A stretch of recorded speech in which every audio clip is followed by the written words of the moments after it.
دونوں پہ فرض ہے، کیونکہ ان کے رولز آف بزنس میں لکھا ہوا ہے کہ وہ درخت کاٹیں گے بھی، درخت لگائیں گے بھی. ٹھیک ہے. اور ہمارا بڑا پروگرام ہے گرین، جو بڑا درخت لگانے کا، جو نواز شریف صاحب نے ایک گرین پاکستان کا انیشیٹو شروع کیا تھا، جس کو بعد میں عمران خان صاحب نے سونامی کا نام دے دیا، اور اس کے بعد اب اس کو دوبارہ سے گرین پاکستان کے نام سے چلایا جا رہا ہے.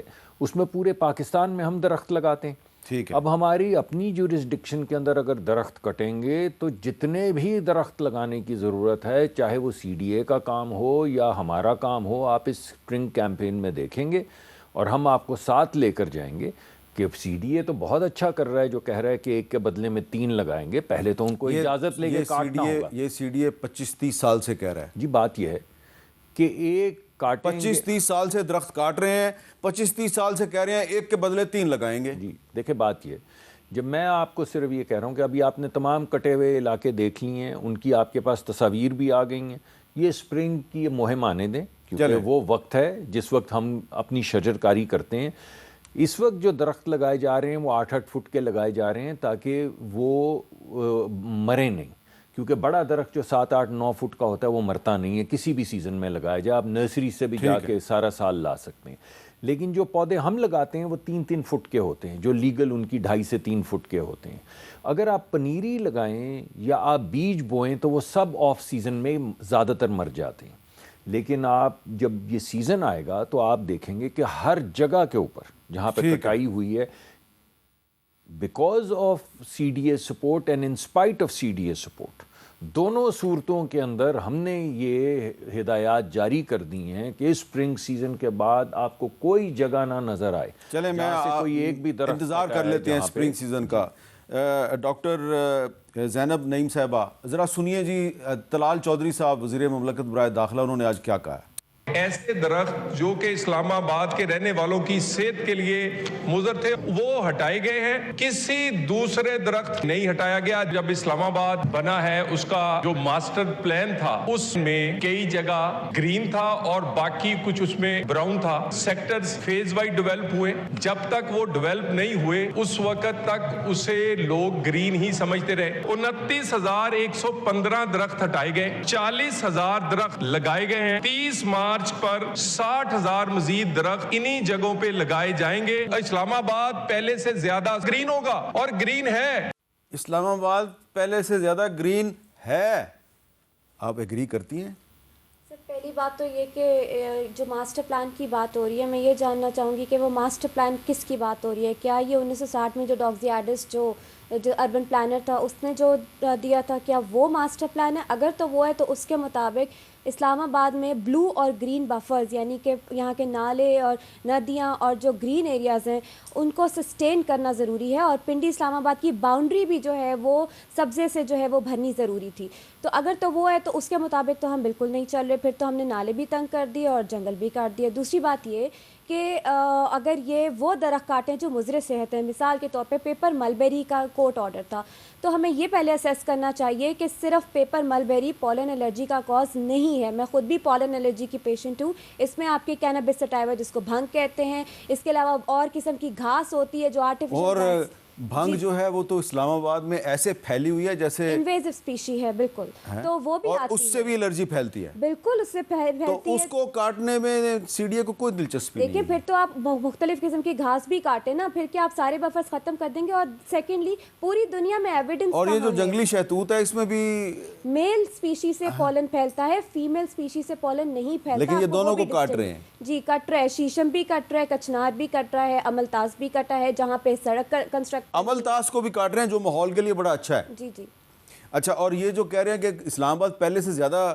گرین ہے، زیادہ سرسبز ہے، تو اعداد و شمار کیا کہتے ہیں اس کے بارے میں؟ دیکھیے اعداد و شمار اگر ہم سیٹلائٹ امیجنگ پہ جائیں، چھوڑ دیں ٹری کور بھی کیا ہے کیا نہیں، تو گلوبل فارسٹ واچ آپ کو بتاتا ہے کہ اسلام آباد کا ٹری کور جو ہے وہ 20% سے 9% پہ آ گیا. یہ ابھی 2019-20 کا ڈیٹا آیا ہے ہمارے پاس، جو کہ پوری دنیا میں سیٹلائٹ اور ریموٹ سینسنگ سے یہ کور کو اسیسمنٹ کرتا ہے، جو انہوں نے یہ ڈیٹا دیا. اچھا جی، اب آصف محمود صاحب، یہ آپ کی کتاب ہے مارگلا جنگل کی کہانی. آپ جنگل کے ساتھ آپ کو بڑا پیار ہے، بڑا عشق ہے، آپ جنگل میں آتے جاتے ہیں.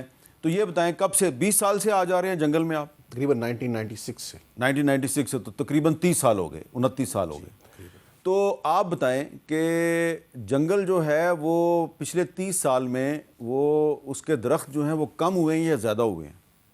بہت کم ہوئے ہیں امیر صاحب، بہت کم ہوئے ہیں. زیادہ کا تو سوال ہی نہیں پیدا ہوتا. اگر اتنے بھی رہ جاتے تو اسلام آباد کی حالت یہ نہ ہوتی. پہلے بلو ایریا میں کٹے، بلو ایریا میں جنگل تھا، آپ کو تو پتہ ہوگا. بلو ایریا میں تو یہ جب بلو ایریا کا جنگل کاٹا گیا تھا 2005-2006 میں، تو پہلی دفعہ جب ہم نے اس پہ شور مچایا تھا تو اس وقت بھی سی ڈی اے نے یہی کہا تھا کہ ایک کے بدلے 3 لگائیں گے، لیکن کچھ بھی نہیں لگا. یہ جو میر صاحب ایک کے بدلے میں 3 لگانے کی بات ہے، یہ شہر کی بات ہے. جو نیشنل پارک ہے وہاں تو آپ کاٹ ہی نہیں سکتے. اچھا. اور جو اسلام آباد کا نیشنل پارک ہے، یہ راول جھیل نیشنل پارک ہے، مرگلہ ہلز نیشنل پارک ہے، اور شکرپڑیاں نیشنل پارک ہے. آپ میر صاحب شکرپڑیاں آپ نے دیکھی ہوں گی، آپ جائیں اندر ہاؤسنگ کالونی بن چکی ہے، اندر کنسٹرکشنز ہو رہی ہیں. ڈاکٹر مصدق ملک صاحب آج گئے تھے وہاں پہ، پتہ نہیں کون کون سی وہ جو وہاں پہ ہاؤسنگ کالونی شکرپڑیاں کے اندر بنی ہے وہ انلیگل ہے. ہر چیز انلیگل ہے. آپ جنگل کے اندر، نیشنل پارک کے اندر آپ صرف 3 مقاصد کے لیے جا سکتے ہیں. آپ کے جو وائلڈ لائف پروٹیکشن آرڈیننس ہے اس کے اندر لکھا ہوا ہے تفریح کے لیے. تفریح کا مطلب یہ نہیں کہ آپ ہوٹل میں جا کے کھانا کھائیں اور وہاں پہ آپ ناجائز کنسٹرکشن کر لیں. تفریح کا مطلب ہے کہ آپ جنگل میں جائیں، انجوائے کریں. تفریح کے لیے، تعلیم کے لیے اور تحقیق کے لیے. کسی چوتھے مقصد کے لیے آپ وہاں پر تو وہاں پہ آپ کی کتاب میں میں نے پڑھا کہ کنول جھیل غائب ہو گئی ہے وہاں سے. کنول جھیل کی جگہ پر سی ڈی اے نے کنکریٹ کا ایک جوہڑ بنا دیا ہے. اچھا. انتہائی بدذوقی کے ساتھ بنایا ہے. اس کا جو قدرتی حسن تھا وہ سارا خراب ہو گیا. کنکریٹ کا سٹرکچر کھڑا ہے اور وہ بھی ٹوٹا. یہ بتائیں کہ آپ کی کتاب کا ایک چیپٹر ہے 10 سال بعد کا اسلام آباد کیسا ہوگا، تو میں نے تو پڑھ لیا ہے، تو جو مجھے تو جو فیل ہونا تھا یہ جو کالم لکھا گیا تھا کہ 10 سال بعد کا اسلام آباد کیسا ہوگا، یہ 2-1 سال پہلے لکھا گیا تھا. اچھا. جو 10 سال بعد جس تباہی کو دیکھ کے میں ڈر رہا تھا وہ اس سے زیادہ ہو چکی ہے. ہو گئی ہے. جتنی خوبصورت ندیاں اوپر سے آتی ہیں وہ جیسے ہی اسلام آباد کے اندر داخل ہوتی ہیں سیوریج اس کے اندر جاتا ہے. تو یہ جو ٹائٹل پہ مجھے ایک آبشار نظر آ رہی ہے اور آپ اس کے نیچے بیٹھے ہوئے ہیں، یہ غائب ہو گئی اب؟ نہیں، یہ موجود ہے، اللہ کا شکر ہے. یہاں تک ابھی سی ڈی اے بھی نہیں پہنچا اور لوگ بھی کم پہنچتے ہیں. کافی آگے ہے. یہ کافی آگے ہے، یہ ابھی محفوظ ہے. اچھا. تو ڈاکٹر مصدق ملک صاحب، آپ کسی دن چلیں نا آصف محمود صاحب کے ساتھ جنگل کے اندر، اور وہ آپ کو یہ دکھائیں گے شکرپڑیاں جہاں آج آپ گئے تھے، وہاں پر تو ایک کالونی بن چکی ہے، ایک ہاؤسنگ سکیم بن چکی ہے جو کہ انلیگل ہے، تو اس کو ہٹائیں گے آپ؟ جی، میں دعوت دے چکا ہوں آصف صاحب کو کہ وہ تشریف لائیں، اور انشاءاللہ اگلے ہفتے میں یا جب بھی ان کو مناسب وقت ملے گا، وہ میں نے ان کو کہا ہے کہ وہ وزارت میں تشریف لائیں اور ہماری رہنمائی کریں. اور میڈم زینب کو تو میں تکلیف دیتا رہتا ہوں وقتاً فوقتاً، تقریباً ہر 2 ہفتے کے بعد میں ان کو درخواست کرتا ہوں کہ اگر یہ تشریف لے آئیں تو بڑی مہربانی ہوگی. اور یہ مجھے گائیڈ بھی کرتی ہیں، تو میں چاہوں گا آصف صاحب بھی گائیڈ کریں. اس طرح کے اور بھی بہت سے دوست ہیں جو گائیڈ کریں گے. تو یہ جو آپ جس چیز کی بات کر رہے ہیں، میں آج کہہ کر آیا ہوں کہ بھائی بات یہ ہے کہ یہاں پہ یہ جو تجاوزات بنی ہوئی ہیں اس کی اجازت کس نے دی ہے؟ مجھے تو آپ کو معلوم ہے 8 مہینے 7 مہینے ہوئے ہیں اس وزارت میں آئے، لیکن بہرحال it's 7 very long months. 7 months is too long a period of time. It leaves behind no excuse. تو میں نے کہا بھائی یہ کیا ہو رہا ہے، یہ کیوں یہاں پہ مجھے یہ نظر آ رہے ہیں ریسٹورانٹس، کیوں نظر آ رہی ہیں یہ آبادیاں، اگر جو بات کی جا رہی ہے وہ صحیح ہے؟ تو ایک صاحب نے کہا کہ جناب یہ آپ کا ایکٹ آنے سے پہلے کی ہیں. تو میں نے کہا بھائی اب تو ایکٹ آ چکا ہے، پہلے کی ہیں یا بعد کی ہیں، ایکٹ تو اب آ چکا ہے، قانون تو نافذ ہوتا ہے. قانون یہ تھوڑی ہے کہ قانون جو بن گیا اس کے بعد جو اس کی وائلیشن کرے گا اس کو قانونی جکڑ میں لیا جائے گا. ٹھیک ہے. تو میں نے یہ ان کو درخواست کی ہے یا ہدایت دی ہے یا ڈائریکشن کی ہے کہ جتنی بھی انلیگل تجاوزات ہیں سب کو نوٹس کیا جائے اور کوئی تفریق نہ کی جائے، اور جس نے اجازت نہیں لی اس کے خلاف قانونی کارروائی کی جائے. اس میں بہت سی پرائیویٹ سیکٹر کی تنظیمیں ہیں، بہت سی پرائیویٹ سکیمز ہیں. تو یہ بات جو انہوں نے کی وہ کیا بھلے سے ہوتا ہے جو بڑا نقشہ ہوتا ہے، ماسٹر پلان، بڑا نقشہ. یہ بڑا نقشہ جو بنا تھا تب تو بنا تھا 1960 میں، تبھی تو یہ لگائے گئے جنگلی شہتوت، حالانکہ لگانے کی ضرورت نہیں تھی. ہم جب یہاں سے کبھی گزرتے تھے اسلام آباد سے تو آپ کو بلبل نظر آتے تھے، آپ کو طوطے نظر آتے تھے، آپ کو جگنو نظر آتے تھے، آپ کو رات کو تتلیاں نظر آتی تھی، شام کو رات کو جگنو، شام کی تتلیاں، صبح کے طوطے، سب اڑ گئے. 1960 میں کون تھا حکمران پاکستان کا؟ وہ تھے کوئی جرنیل صاحب تھے کوئی کسی تو جنرل ایوب خان صاحب تھے. تو جو ڈکٹیٹر ہوتے ہیں نا وہ اکثر اوقات ایسے ہی فیصلے کرتے ہیں, جنگلی شہتوت لگا کے چلے جاتے ہیں, بعد میں قوم بھگتتی رہتی ہے. اب وہ ان کی بات بھلے سے اچھی ہو اور بھلے سے صحیح بات ہے یہ کہ جہاں پہ جنگلی شہتوت کاٹے جانے چاہیے, کیونکہ آج مجھے یہ کہا گیا جس طرح پہلے جو مجھے کہا گیا, آج میں نے ریڈ کر کے چیک کیا, مجھے آج یہ کہا گیا کہ صاحب 37% جو اس وقت اسلام آباد کی آبادی ہے اس کو پولن الرجی کا شکار ہوتی ہے 3 مہینے 2 مہینے, اور ان میں سے جو دمے کے مریض ہیں ان کی بیچاروں کی بہت زیادہ حالت خراب ہوتی ہے, اور جو COPD کے مریض ہیں یعنی بزرگ ہمارے جو ماسک آکسیجن ماسک لے کے پھر رہے ہوتے ہیں, بوٹلز آف آکسیجن لے کے, ان کو بعض مرتبہ شہر چھوڑنا پڑتا ہے, یہ گھر سے باہر نہیں کمرے سے نکل سکتے. تو میں نے ان کو بولا کہ وہ رپورٹ جمع کروائیں. ٹھیک ہے, اچھا, لیکن ایک پیشنٹ آپ کے ساتھ بیٹھی ہوئی ہے جی پولن کی, آپ ذرا یہ بتائیں جی کہ یہ کیا صرف آپ نے ویسے تھوڑا سا پہلے بتایا ہے, تو یہ کیا صرف جنگلی شہتوت کی وجہ سے؟ میں ایک گزارش کرتا ہوں, دیکھیں انہوں نے بھنگ کا بھی ذکر کیا اور انہوں نے کچھ گراسز کا بھی ذکر کیا, لیکن میں یہ کہنا چاہتا ہوں کہ یہ برڈن اسٹیبلش ہوا, یہ جنگلی شہتوت کا جو برڈن ہے یہ سائنٹیفکلی اسٹیبلش کیا گیا ہائی کورٹ میں, اس کے بعد سپریم کورٹ میں, اس کے بعد ہیلتھ منسٹری کو بھیجا گیا. ہیلتھ منسٹری نے ایکسپرٹس کے ذریعے کورٹ نے یہ کہا ہے کہ اب آپ درخت تو دور کی بات ہے, اس کی ایک شاخ بھی نہیں کاٹ سکتے. کوئی بات نہیں کاٹیں گے تو لوگ جو COPD کے مریض ہیں وہ ان کو نہیں اس کی تو بات ہی نہیں ہو رہی, نہیں اس میں بھی آپ نے صرف میل کو کاٹنا ہے جی. ارے بھائی میل کو صاحب آپ بات سمجھنے کی کوشش کریں کہ اصل ہمیں کس چیز سے سروکار ہے. پہلی بات, میں کیوں اس کا دفاع کروں؟ میل کو کاٹنا ہے تو میل کو کاٹ دیں, نہیں بھی کاٹنا ہے تو پھر ان کی ذمہ داری ٹھہرے گی جن کی ذمہ داری. وہ کہہ رہے ہیں میل کو کاٹ رہے ہیں, ساتھ میں فیمیل کو بھی کاٹ دو. وہ آپ کی بات ٹھیک ہے, لیکن میں آپ کو کہہ رہا ہوں کہ ہمارا وزارت کا نقطۂ نظر یہ ہے کہ 3 ہیں چیزیں, کہ انسان کے اوپر جو بوجھ ہے بیماری کا جو ہے نا وقت کی کمی ہے. مجھے کہا جا رہا ہے کہ بھائی یہ صرف اسلام آباد کا مسئلہ نہیں ہے, پشاور کا بھی مسئلہ ہے. وہ ہماری جورسڈکشن میں نہیں آتا ہے. تو میں لیکن میری جورسڈکشن میں تو آتا ہے. دکھائیں جی پشاور میں کیا مسئلہ ہے. پشاور شہر کے حیات آباد، دلزاک روڈ، ورسک روڈ، جی اور چمکنی کے مقامات کبھی درختوں، باغات اور لہلہاتے کھیتوں سے بھرپور ہوا کرتے تھے، تاہم اب یہ رہائشی علاقوں میں تبدیل ہو چکے ہیں اور ان علاقوں میں تیزی سے رہائشی تعمیرات جاری ہیں۔ اس تبدیلی سے شہر کا قدرتی حسن اور ماحولیاتی توازن متاثر ہوا ہے۔ اگر یہ پرانے درخت کاٹنے تو پھر اس کو چاہیے کہ نئے درخت لگائے۔ پہلے جو درخت تھے نا حکومت کاٹ رہی ہے، لیکن ابھی دوبارہ لگانے کا کوئی بندوبست نہیں ہے، تو اس سے پولوشن زیادہ ہوتا ہے۔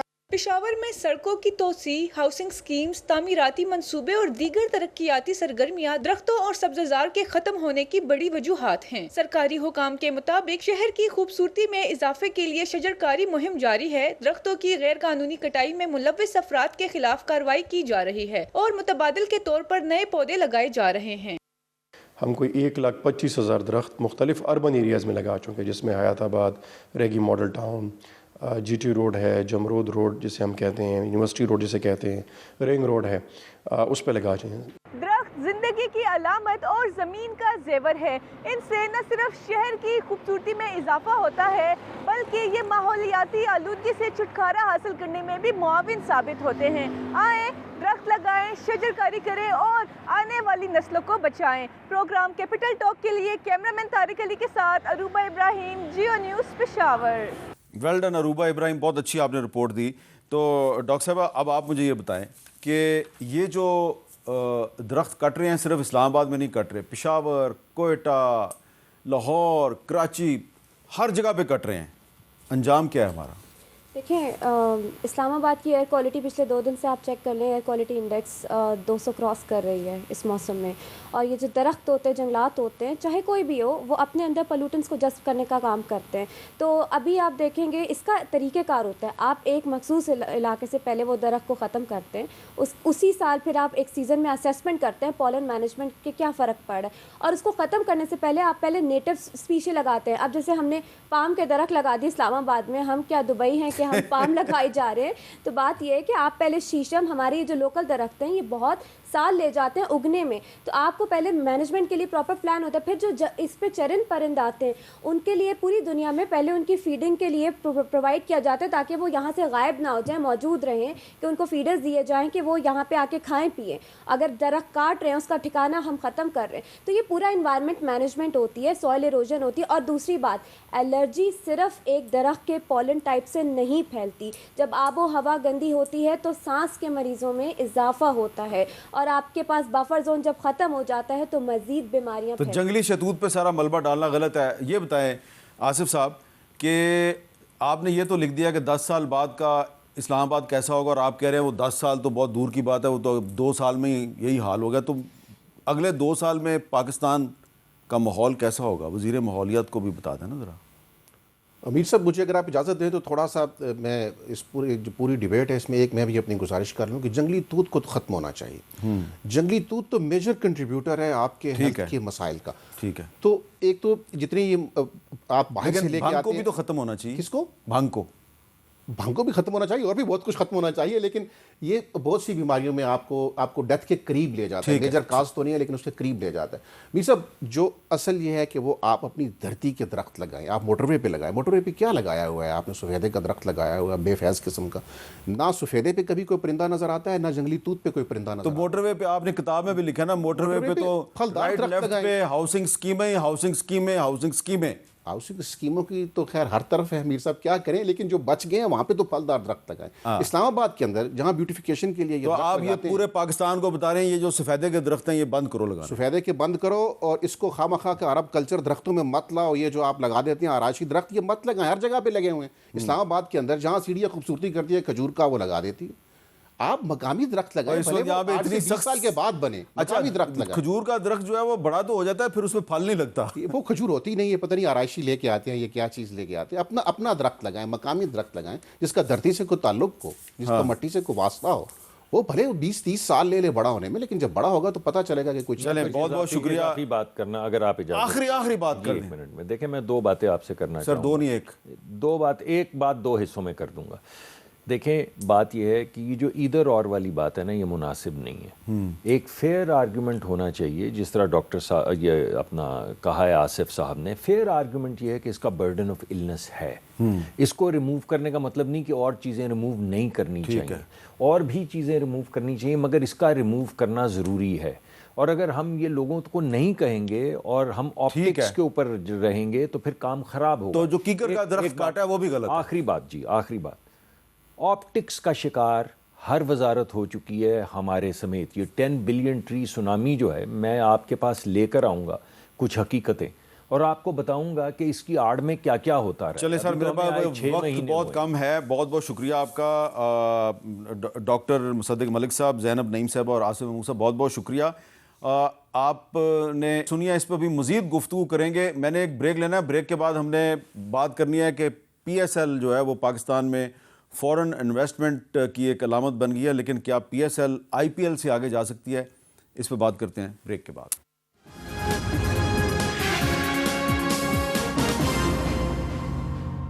کیپٹل ٹاک میں خوش آمدید. اور اب ہم بات کریں گے PSL کے بارے میں کہ انٹرنیشنل کرکٹ میں PSL اب کہاں پہ کھڑی ہے, اور آنے والے دنوں میں PSL اور IPL جو ہے ان کے درمیان کمپیریزن ہو سکے گا یا نہیں ہو سکے گا, کیونکہ بہت سے پاکستانیوں کا خیال ہے کہ اب تو PSL کی ٹیموں کی تعداد بھی 8 ہو گئی ہے, اس میں سیالکوٹ اور حیدرآباد کا اضافہ ہو گیا ہے.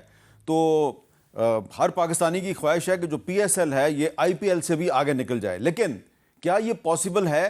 تو اس پر آج ہم گفتگو کریں گے PSL کے CEO جناب سلمان نصیر صاحب سے, اور ان کے علاوہ ہمارے ساتھ موجود ہیں حمزہ مجید چودھری صاحب جو کہ سیالکوٹ کی ٹیم کے اونر ہیں, اور ہمارے ساتھ فیصل مرزا صاحب بھی موجود ہیں جو کہ جو حیدرآباد کی ٹیم ہے اس کو ریپرزینٹ کر رہے ہیں اور اس وقت ڈیلس امریکہ میں موجود ہیں. تو سب سے پہلے سلمان نصیر صاحب, آپ جو ہیں وہ CEO ہیں PSL کے, تو یہ بتائیے کہ یہ جو اب سیالکوٹ کا اور حیدرآباد کا اضافہ ہوا ہے اس پہ لوگ بڑے خوش ہیں, سیلیبریٹ بھی کیا, سب کچھ ہو گیا, لیکن اب میرے سے بہت سے لوگ پوچھ رہے ہیں جی کہ سلمان صاحب سے پوچھیں کہ کیا PSL جو ہے وہ IPL سے آگے نکل سکتی ہے یا نہیں نکل سکتی؟ دیکھیے میر صاحب السلام علیکم firstly and thank you for having me. اور جہاں تک HBL PSL کا سوال ہے جی, ہم تو ہمیشہ یہی کہتے ہیں کہ we are in a league of our own. ہمارا کسی سے کمپیریزن بنتا نہیں ہے. ہماری پاکستانی لیگ ہے, اس کا کور پاکستانی ہے, پلیئر پاکستانی ہے, اس فیل پاکستانی ہے. انٹرنیشنل پلیئرز آتے ہیں وہ فلیور ایڈ کر دیتے ہیں اس کے اندر, لیکن ہمیں 10 سال ہوئے ہیں. اس طرح کمپیئر کریں تو ہم ذرا نئے ہیں, لیکن الحمدللہ ہماری ٹریجیکٹری جو ہے وہ اپورڈز ہے, ویلیویشن اپورڈز ہے. اور ہمارے 2 ساتھی جو آج ہمیں جوائن کر رہے ہیں اس پروگرام میں, انہوں نے بھی یہی اسیسمنٹ کی ہے اور ثابت کیا ہے کہ ہماری لیگ کی ویلیو اوپر ہی جا رہی ہے. اچھا حمزہ مجید صاحب, بہت بہت شکریہ, آپ نے ٹائم دیا. تو آپ سیالکوٹ کی جو ٹیم ہے اس کو میدان میں لے کے آئے ہیں, تو آپ کو کیا لگ رہا ہے آپ کے لیے بڑا چیلنج کیا ہوگا؟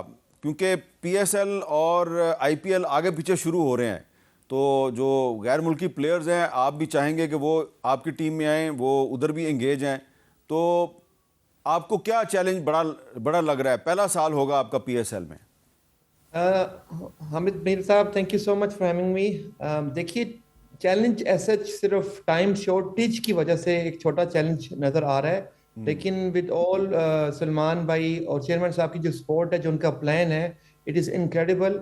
تو ایسا اس کے علاوہ آئی ڈونٹ تھنک سو کہ کوئی ایسا اوبویس کوئی چیلنج ہے جو ہم فیس کرنا پڑے گا. یس ہم نئے ضرور ہیں, لیکن we have a very deep roots in cricket. تو الحمدللہ آسٹریلیا میں کافی ٹورنامنٹس میں پارٹیسپیٹ بھی کروائے ہیں, پارٹیسپیٹ بھی کیے ہیں. تو انشاءاللہ with all the support of PCB and PSL, انشاءاللہ we will do good and we'll face all the challenges. اچھا تھوڑا سا حمزہ صاحب اپنے بارے میں بھی تو بتائیں نا کہ آپ پاکستان میں کہاں سے آپ کا تعلق ہے, اور سیالکوٹ کا جو شہر ہے اس کے ساتھ آپ کی محبت کی اتنی وجہ کیا ہے؟ Sir I am originally from Lahore. میری پوری فیملی لاہور سے ہے, but I lived my life most of my life outside Pakistan. Overseas Pakistani ہوں, تو 2 سال پہلے ہی پاکستان آیا. تو پنجاب سے ہوں الحمدللہ, and I am proud to be a Punjabi. تو ہمارے پاس بیسیکلی پنجاب میں 2 ہی چوائس تھیں, سیالکوٹ یا فیصل آباد. ہم نے جب اس کو ڈیپ ڈاؤن اسٹڈی کیا تو Sialkot was the choice of cricket, کیونکہ اس میں آلریڈی ایک لیگیسی چل رہی ہے, کرکٹ ہسٹری ہے, T20 ہسٹری ہے. They hold national record of winning consecutive championship. ایک تو وہ ایک ایفلیشن تھی, اور دوسرا اس کی جو اسپورٹس کی کرکٹ کی جو ریوائول تھی نا, دیر واز اے گیپ. سو ہم نے جب اس کو کمپیریزن کیا ایز اے بزنس پرسپیکٹ سے, there is a lot of opportunity we can bring our experience into, تاکہ ان کی اسٹیڈیم ہے, کرکٹ ایکٹیویٹی ہے, اس کے تھرو ہم اپنی ایکسپورٹ کو بھی انشاءاللہ اسپورٹس ایکسپورٹس کو بھی انشاءاللہ اس کو اضافہ ہوگا ان کا ہمارے ادھر آنے سے. تو this was the plan collaborating with cricket, because cricket is the second biggest platform in the world, which we think کہ ہمیں اپنے اس کے ایکسپورٹ کو بھی اس کے اوپر تھوڑا سا کام کرنا چاہیے. اچھا اس پر آپ سے مزید بھی بات کرتے ہیں. تو فیصل مرزا صاحب, اب آپ سے بھی میں یہی پوچھوں گا کہ آپ کا جو گروپ ہے, آپ لوگوں نے حیدرآباد کا جو ہے وہ شہر جو ہے اس کا انتخاب کیا ہے, تو اس کی کیا کوئی خاص وجہ ہے, اور کیا تعلق ہے آپ کا حیدرآباد سے؟ جی السلام علیکم حامد صاحب, سلمان صاحب اور حمزہ صاحب کو بھی سلام. دیکھیں جی بڑی سمپل سی بات ہے. فواد سرور صاحب obviously born and raised, اپنے بالکل شروع کے سال انہوں نے حیدرآباد میں ہی گزارے, ان کی وہاں سے یادیں وابستہ ہیں. اور کوشش یہی ہے جی, دیکھیں PSL اتنا امیزنگ پروجیکٹ ہے, ابھی تک میرے خیال سے دنیا نے وہ ریئلائز نہیں کیا, and I think it's high time. I think Salman sahab, Mohsin صاحب نے یہ بہت اچھی طریقے سے اپنے روڈ شوز کر کے لندن جو گئے ہیں, US آئے تھے, یہ کر کے لوگوں کو یاد دہانی آئی تھنک کرانی پڑی کہ پاکستان اور Pakistan super league isn't at all something جس پہ ہمیں anything less than pride ہونی چاہیے. Because آپ اگر viewership numbers ہی دیکھیں, we're the second most viewed league in the world, جس کا اب ٹارگٹ ہمارا یہ ہے کہ انشاءاللہ this will be the top league in the world. وہ ٹیلنٹ کی بات ہو, وہ ٹیم اونرز کی, ٹیم کی, لیگ کی ایکسپوجر کی بات ہو, اور یہی ویژن لے کے آئے ہیں جی. فواد صاحب comes from humble back ground. انہوں نے ماشاءاللہ اپنے آپ کو خود یہاں پہ آ کے جب وہ امریکہ آئے تھے تقریباً 16 سال کی عمر میں اپنے آپ کو یہاں اسٹیبلش کیا, پڑھائی کے بعد کام کیا, اپنے بزنس سے شروع کیے, اینڈ ماشاءاللہ now along with PSL he owns a number of businesses. اور ٹارگٹ یہی ہے, دیکھیں پاکستان میں سے پاکستانیوں کو باہر نکال سکتے ہیں مگر پاکستانیوں میں سے پاکستان کو کوئی نہیں باہر نکال سکتا, اور وہ انشاءاللہ آپ کو باتوں سے زیادہ ہمارے کاموں میں نظر آئے گا. اچھا یہ بتائیں, ایک بڑا میں ٹیکنیکل سا سوال کر رہا ہوں کہ آپ لوگوں کے ذریعے یعنی کہ سیالکوٹ کے اونرز کے ذریعے بھی اور حیدرآباد کے اونرز کے ذریعے بھی پاکستان میں فورن انویسٹمنٹ آئی ہے, اور PSL جو ہے وہ اب پاکستان میں فورن انویسٹمنٹ کی ایک علامت بن کے ابھرا ہے. تو جو آپ نے انویسٹمنٹ کی ہے, آپ کا کیا خیال ہے, یہ انویسٹمنٹ پہلے سال میں ہی پوری ہو جائے گی یا اس میں کچھ عرصہ لگے گا آپ کو؟ دیکھیں لائک اینی انویسٹمنٹ اس کا ایک ROI ٹائم ہوتا ہے, ریٹرن آن انویسٹمنٹ, اور ہم اس کو ویو بھی اسی طرح کر رہے ہیں. یہ پاکستان میں, پاکستانی اکانومی میں اور پاکستانی اسپورٹس کی اکانومی میں ایک انویسٹمنٹ ہے. اینڈ یہ تو شروعات ہے نا جی. یہ فرینچائز فی تو از سم تھنگ جو آپ سمجھ لیں ایک کرایہ ہے جو ہم نے دینا ہے پاکستان کرکٹ بورڈ کو. اس کے اوپر یہ خواہ وہ پرانی ٹیمیں ہوں یا نئی والی, جتنا ہم اس پہ اور انویسٹ کریں گے. آپ نے ہم لوگوں کی بات کی, اوزی گروپ کی بات کی, جو فورن انویسٹمنٹ یہاں آئے گی یا ان کے اگر فورن ریزروز پڑے ہیں وہ جو آئیں گے, ان میں سے ہم اکنامک ایکٹیویٹی بھی کریٹ کریں گے. اس سے ہم جو سپورٹس میں جو سٹی وائڈ یا ملک بھر میں جو اس سے ایکٹیویٹیز کریٹ ہوں گی, اس سے نیچرلی اور بھی ہماری امید تو یہ ہے کہ اور فورن انویسٹمنٹ کو انکریجمنٹ ملے گی کہ یہ چیزیں جو ہیں وہ اس طریقے سے. اب دیکھیں محسن صاحب نے پہلی دفعہ اس چیز کا انعقاد کیا کہ اس ٹیم کے آپشن کو بھی انہوں نے لائیو براڈ کاسٹ کیا, اور آئی تھنک اس سے زیادہ ٹرانسپیرنسی کسی کو کہیں نہیں نظر آ سکتی تھی. جس نے جہاں بھی ویلیو لگائے وہاں پہ آپ کے سامنے یہ live, and kudos to Wasim bhai, انہوں نے اتنا امیزنگ اس کو ہوسٹ بھی کیا. بٹ دیکھیں اس کی وجہ سے اب ان چیزوں میں انگیجمنٹ شروع ہوئی ہے. لوگوں کو ٹیم اونرز میں انٹرسٹ ٹھیک ہے ابھی ہوا ہے, ایونچولی لیگ میں ہوگا, ایونچولی ان کے بزنسز میں ہوگا, جو ہمارے ساتھ مزید برانڈز منسلک ہوں گے ان کے ساتھ ہوگا. اور ہماری امید یہ ہے کہ اسی طرح سے اس کو گرو کریں, اینڈ اوور ٹائم. یہ تو 10 سال کی جی کاوش ہے, انشاءاللہ اس کو لمبا لے کے چلیں گے. 10 سال تو شروعات ہی ہیں. سو انشاءاللہ کوشش یہی ہوگی زیادہ سے زیادہ برانڈس کو انوالو کریں اور فورن انویسٹمنٹ آئے, اور انشاءاللہ اس کے تھرو ہم اگر اپنا چھوٹا سا رول پلے کر سکتے ہیں ان ٹیکنگ پاکستان جو انشاءاللہ نیو ہائٹس, تو ہماری تو امید یہی.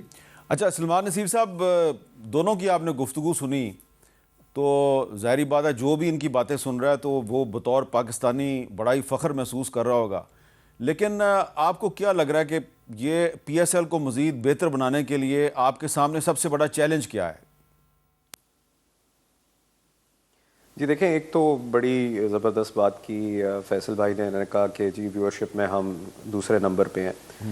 تو ہم نے پہلے نمبر پہ جانا ہے, لیکن پاپولیشن بڑھائے بغیر یہ نہیں ہو سکتا کہ ہم اس مد میں نکل جائیں. اچھا. تو ہم نے نمبر 1 بننا ہے دنیا میں, دیٹس دا ٹارگیٹ. اور اس کے لیے یہ بڑا امپورٹنٹ تھا. آئی تھنک ہمارے 10 سال کے اندر یہ ٹرپ ایک مائل سٹون تھا, وہ ڈیو تھا, اور وہ یہی تھا کہ ہم نے ایکسپینڈ کرنا ہے پاکستان کے اندر. I think this is one of the biggest brands HBL PSL جو پاکستان نے بنایا ہے ان ریسنٹ ٹائمز. لیکن اب ہم نے گلوبل بھی جانا تھا, اور یہی ویژن تھا ان روڈ شوز کے پیچھے بھی, نقوی صاحب کا بھی, ہمارا ٹیم کا بھی, کہ جی ہم نے اب اس کو گلوبل بنانا ہے. اور وہ بنانے کے لیے یہ روڈ شوز بھی ضروری تھے, فورن انویسٹمنٹ بھی لانی ضروری تھی. اور اب بڑا فیسنیٹنگ ہو گیا کہ ایک ہمارے جو نئے اونر ہیں وہ آسٹریلیا سے تعلق رکھتے ہیں یا بیس تھے آسٹریلیا میں, اور ایک امریکہ میں بیسڈ ہیں, because this opens up inroads into 2 markets جو کہ اوریجنلی شاید HBL PSL کا ایکسیس نہیں تھا یا اتنا ایکسیس نہیں تھا. تو اس حساب سے اٹس ویری ویلکمنگ کہ ہم ان 2 مارکیٹس کے اندر بھی اب اپروچ کر پائیں گے. اور بہت ساری مبارک ہے ان دونوں انویسٹرز کے لیے کہ انہوں نے اتنا ٹرسٹ اور فیتھ شو کیا HBL PSL کے اندر, پاکستان کرکٹ کے اندر, اور ٹوگیدر انشاءاللہ اس کو ہم آگے لے کے چلیں گے. جو اوریجنل ہمارے فرینچائزز ہیں وہ بھی ساتھ کھڑے ہیں, ہمارے اوریجنل ٹائٹل سپانسر بھی ہمارے ساتھ کھڑے ہیں, 12 سال ہمارے ساتھ گزاریں گے. تو کٹھے انشاءاللہ سارے چیلنجز کو اوور کم کریں گے ہم.